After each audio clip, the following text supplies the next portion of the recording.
అబ్బవరం గారు cinema hit అయితే పెద్ద తిరుపతిలో అన్నదానం చేయిస్తానని మొక్కుకున్నారు. సినిమా చూసాము, చాలా బాగుంది. ఆయన ఇంకా సినిమాలు చేయాలని, సక్సెస్ కావాలని మనసారా కోరుకుంటున్నాను.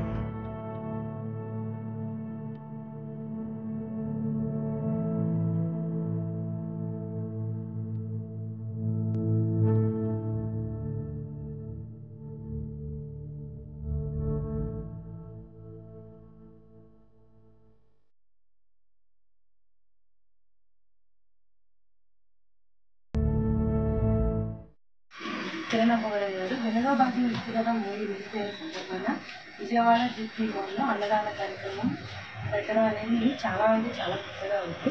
అయితే మిగతా హీరోలాగా మూవీ హిట్ అయితే టపాసులు అలాంటివి ఏమి కాకుండా అన్నదానం, పేదలకి అన్నం పెట్టాలనేది కొత్తగా ఉంది ఆలోచన.